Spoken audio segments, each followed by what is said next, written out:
Let's get into our trending topics for this morning, and let's take a look and see who's there at the top. Well, Mbalula, believe it or not, and Mbalula happens to be our guest. We're talking about Fikile Mbalula, the Transport Minister. He'll be in studio with us in the next hour.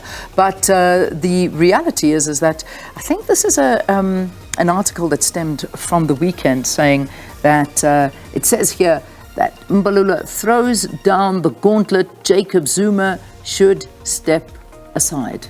Is that what I'm saying there? Yep, that's what was said. And Mbalula putting that out, and that was in Sunday newspapers yesterday, and just talking to this. I don't know if you want to add any more to what was said. I know he is coming in, so we can ask the man himself, but everyone talking to this. Yeah, that's mainly where this is, coming from. And we'll see. As you say, the Transport Minister will be our guest after 7. So we'll hear what he has to say, find out exactly from him what it is that he has said in and amongst all of the transport issues. Well, certainly Mzwanele Manyi is the first one to jump onto this, saying, I hear some news about Mbalula provoking President Zuma. If His Excellency President Zuma, if I were him, I would focus on fixing the PRASA mess. Otherwise, he must face perjury at the Zondo Commission regarding the alleged appointment by Guptas and the violation of the EMA on his sponsored Dubai trip. This is according to the Public Protector's report. So that's Zwanele putting his 2 cents worth. But we'll talk to him. We'll talk to him later. And then people, of course, then going into the Zondo report on Fikile Mbalula and what was said in that. So, for example, Nomboniso Gasa quoting from that report saying, when reading the interview transcript, one is struck by his politician's facility in walking like a trapeze artist along a line of artful prevarication, avoiding full disclosure as far as possible rather than outright lie. Close quote, Zondo on Fikile Mbalula. So, because remember, quite at the start of these state capture proceedings was, of course, Fikile Mbalula, who had at some point come out saying that he had heard about his appointment to ministry at that point from the Guptas. They remember that way back when. So people talking about that. Okay, all right, so there we go.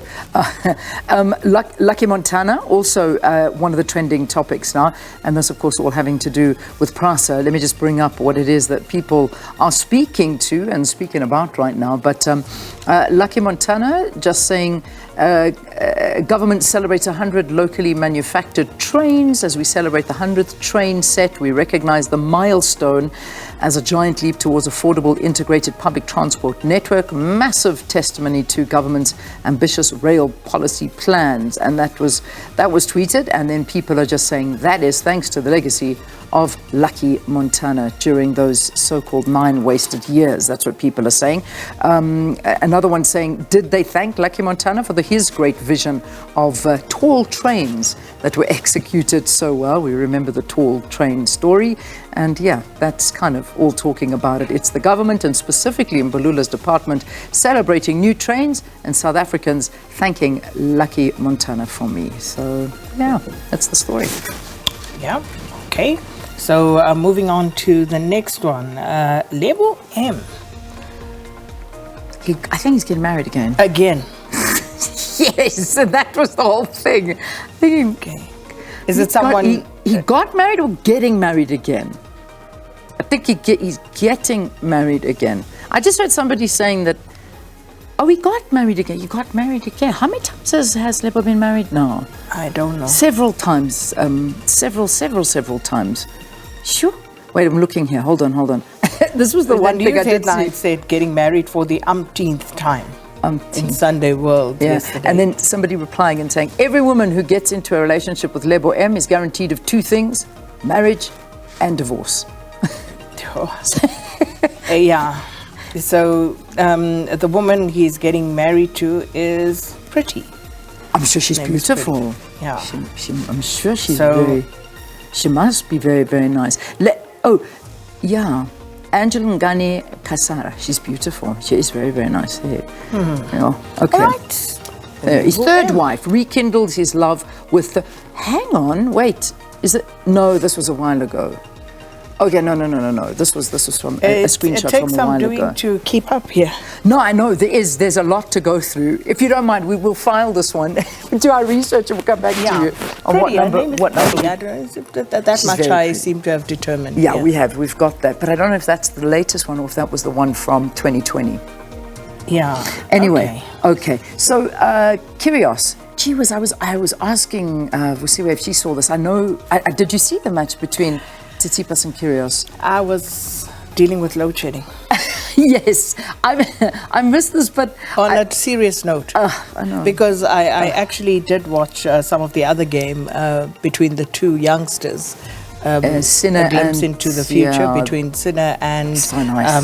Alcaraz. Yeah. So I watched that. It was beautiful tennis. That was beautiful. Yeah. I mean, I saw the end of that one. That was really, really nice. But this one, this Tsitsipas and Kyrgios, was something else where apparently they were swearing. There were balls being hit into the crowd. Tempers were being lost, and there was lots of ill feeling around this game. And I think the Greek fourth seed, Stefanos Tsitsipas, accused opponent Nick Kyrgios of bullying after their dramatic clash in the third round of Wimbledon. It took 3 hours for Kyrgios to win, 6-7, 6-4, 6-3, 7-6.